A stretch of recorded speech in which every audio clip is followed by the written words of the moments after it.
It's not bragging if you do what you say you're gonna do. So, and you know, like when people say, when you know, bumps and bruises come with the sport of boxing.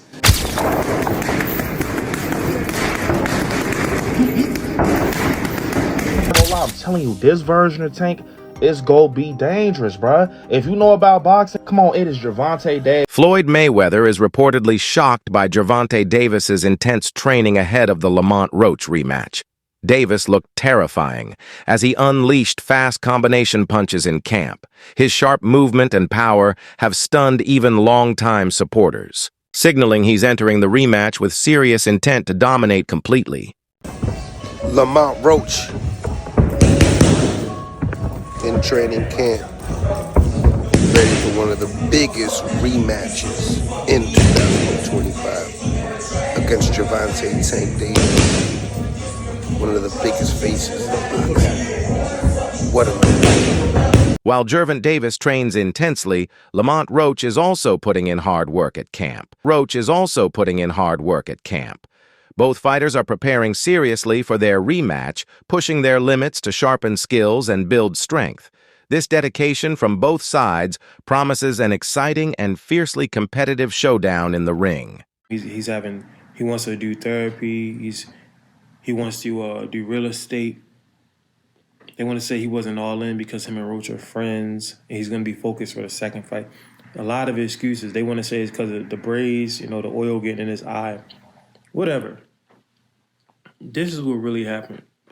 And I just now came to this conclusion because I've been making some other videos for Patreon, but Lamont Roach posted a video recently on Many observers think that Tank Davis's poor showing in his first fight with Lamont Roach wasn't just about his opponent, but largely about Davis's personal struggles. Tank himself openly shared that he was going through a tough time mentally and physically, admitting he wanted therapy and even considered stepping away from boxing altogether. Despite these inner battles, he chose to face Roach. Now the rematch is a chance for Tank to demonstrate his true talent and prove that his previous performance didn't reflect his full ability when he is in peak condition. He wants to do therapy.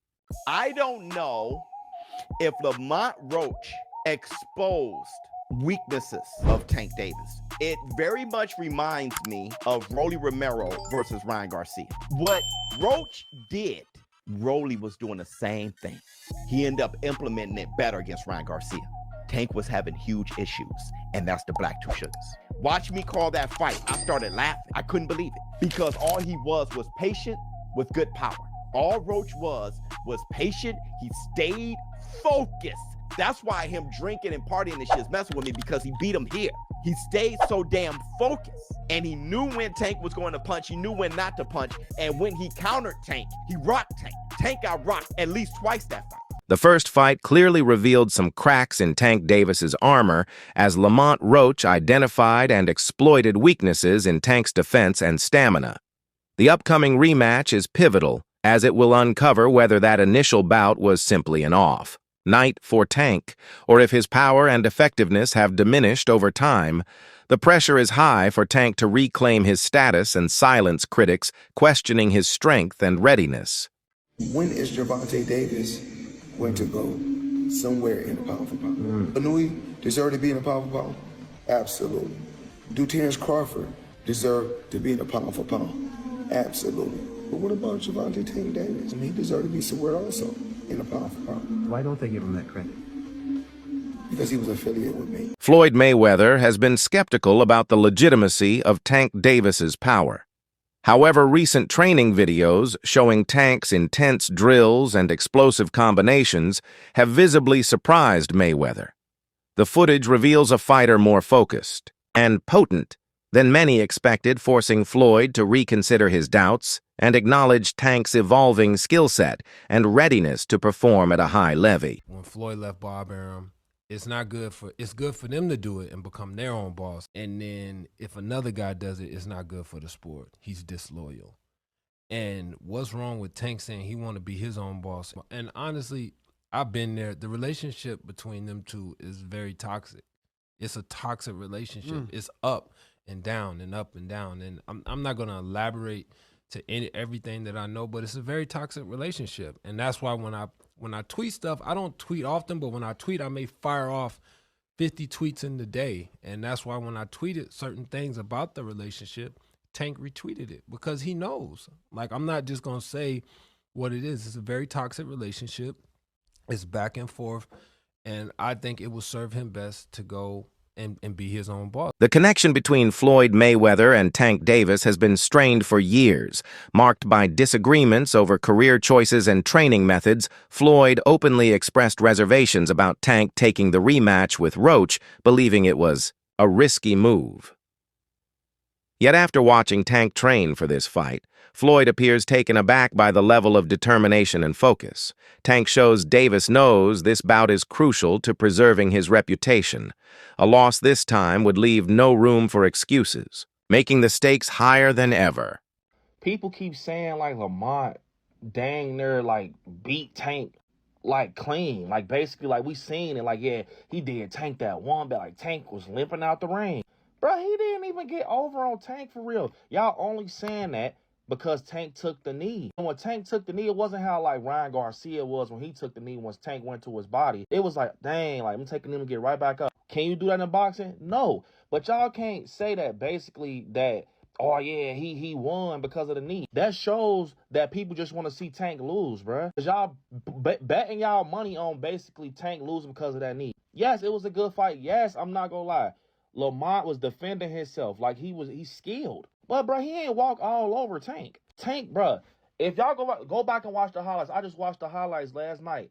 Them last couple of rounds, bro, Lamont was balled up. Tank was literally, he was trying, like you could tell Tank was like, dang, I waited too long. So he was trying to throw some stuff like to make sure he get that one blow. But it didn't work. So that's why they're doing that rematch so they could start over from scratch. Round 1 to round 12, we gonna start over clean and let's see what's going on now. Now y'all want to be saying, oh no, man, I ain't gonna lie. At the end of the day, the first fight is what matters. No, it don't. Tank was, look, he real enough to say, hey, bro, let's do a rematch. Now, if he ain't do a rematch, it's like, oh, yeah, something going on. Nah, hush, hush. Hey, Calvin, step to the side. Let me get somebody else right now. I'm going to be hush. Let me get back in the gym and put my hat on. And we go at it again. I'm not going to lie. I'm telling you, this version of Tank is going to be dangerous, bro. If you know about boxing, come on, it is Gervonta Davis, bro. Dude is a beast. You think he finna walk around with that on his resume that he almost got cooked by Lamont Roach? Bruh, if he doing a rematch, he doing it for a reason. He's about to make an example out of him. I'm sorry to tell y'all. And Lamont, you're skilled. But the fact that you keep on trying to just pull that up, like that one knee. I beat him because of that one knee. You know, I don't care if he had grease in his eye or not. I whooped him because of that. Bruh, that's how you know he don't got confidence that he's a better fighter than Tank. The fact that he's trying to, because he know that chance comes once in a lifetime. That's why he's so big on trying to, go back and play the tape. Remarkably, even critics, and those not normally supporters of Tank Davis, predict his clear victory in the rematch. The consensus is that Tank is fully focused and motivated since this fight directly impacts his legacy. Unlike before, Tank isn't distracted by other opponents or fights. He is zeroed in on Roach. This singular focus is what many believe will lead to Tank reclaiming dominance and putting his career back on track. Breaking news from Mike Coppinger, Tank vs. Roach rematch has been booked for August 16th, I want to say. This fight's going to take place in Las Vegas, so no, Tank will not be fighting Jake Paul. He will not be looking at any further opponents. He's going to be fighting Lamont Roach once more. What does this mean for Tank? What does this mean for Roach? Not much. I mean, it's a rematch. Tank lost the first fight. He got to get it back, I guess. What are my predictions for this fight? I'm going to go domination by Gervonta Davis. I'm not a big Tank fan, but I don't like Roach whatsoever as a boxer. It's going to take a little bit more from Roach for me to just think that he's on the level of Tank. Like I always say, we have 25-plus fights of Lamont Roach. He's never looked like a great fighter. I don't think this fight alone makes him a great fighter. I don't think he's going to carry this momentum on into the rematch.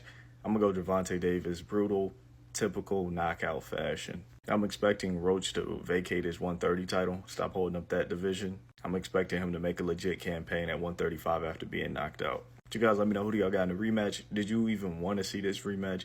You guys let me know. After controversial referee decisions in the initial fight, fans and analysts demand that the rematch be overseen by an impartial official. The previous referee, Steve Willis, faced accusations of bias favoring Davis, which cast doubt on the fairness of the outcome. Roach's camp has explicitly requested that Willis not return for the rematch. The hope is for a clean, unbiased officiating that will allow the bout to be decided strictly by the fighter's skill and performance, removing any lingering controversy. You know, obviously the part with the grease in the eye, that took on a life of its own. You know what I'm saying? That was a headline in the fight. One is, what did you think when he said that initially, just like the grease in the eye? But two is like, when you was in the fight, was there any point that you saw that? Like, did you see like him kind of messing with his eye, or did you have any indication that that was something that was bothering him? No, see, and that's the thing. If you look at the whole fight, he was never bothering his eyes before you jabbed him. Before I jabbed him. Even that right hand that, like, you know what I'm saying, that kind of landed, he kind of rolled with it. But after that, you could see him wipe his eye. And then, right after I hit him with the jab, you could see him wipe his other eye. So it's like it was corresponding to which hand that I punched him with and exactly which eye. So it's like crazy for him to say it's grease in my eye. And I think even when he say that, you could see me, because I'm right beside him, you could see me like, nigga, what you talking about? So, right. But you say you don't think he willing though. Yeah, whatever. See, but who cares? Like, sweat gonna get in your eye, blood gonna get in your eye. Yeah, it don't matter. Spit fuck around and get in your eye. You know what I'm saying? But you, it's not like you can be like, all right, time out, ref. Hold on, Take no ref. time out. You can't do that. Right. Would you be cool with Steve Willis doing the next fight? Hell no. He can't do the next fight. No, he can't do the next fight. Right. No. Pops, it's a no? Hell no. Yeah, fuck that nigga. Yeah. You know how many put Coach Ben on him, man. He lucky he ain't running Coach Ben after that fight. But look how many times he fucked the fight up though. Right. The knee, him going to the corner to get assistance, like who knows? Not saying that they did any cheating shit or nothing like that. But like he wiped his face with a towel. You can't do that. Right. You can't do none of that. Right. That's a disqualification. You turned your back on the ref after you took a knee. Usually the ref gonna be like, all right, he don't want to fight no more. Fight's off. Following the first bout, Davis offered some unexpected explanations for his disappointing showing. One of his excuses involved blaming his hairdresser for grease getting into his eyes, which many fans found bizarre. This was seen as an attempt to downplay Roach's efforts and avoid giving his opponent deserved credit. Such justifications caused some skepticism among fans, prompting questions about whether Tank's mindset was fully committed and focused as he prepared for the rematch. We got to talk about it. So, Tank officially came out and says that he wants to put this rematch as early as May. Now, if that were to happen, Lamont Rematch gets a second time to prove himself. Now, in my personal opinion, his stock has already risen. He is already notable. The fact that he went toe-to-toe with Tank on a decision that ended in a draw, whether he loses this second fight or not won't even matter. Because he's directly in line to go against the Keyshawn Davis, the Shakur Stevensons, and etc., the Devin Haney's, and etc. I can see him moving up and going against a Devin Haney or Ryan Garcia or somebody like that. So many people to fight. Lamont Rematch has definitely proven himself. But let's talk about something else. And that is the hairstylist situation. In my humble opinion, I believe she should have been quiet. As a hairstylist, there was nothing for you to say. No fan in boxing was gonna look at that like, I don't want her braiding my hair. No one would have said that. But she hurt herself when she came out and publicly made multiple claims, got all these receipts that no one needed, no one asked for, saying, oh, this had no grease or oil in it. No one cares. Nobody even believes it. Sometimes it's best to remain quiet. But you guys let me know in the comments. Should she have remained quiet, or should she have did what she did, which is spoke up? You let me know. Many experts argue that the hype surrounding Roach's performance in the first fight is somewhat overstated. Tank Davis's knee came down due to impaired vision after grease got in his eyes rather than a direct knockout punch from Roach. This nuance means the fight was not as dominant a win for Roach as some portray. Now Tank prepares to return stronger and more ferocious, warning boxing fans that this revamped version of himself is a force to be reckoned with. A fighter whose danger inside. The ring should not be underestimated.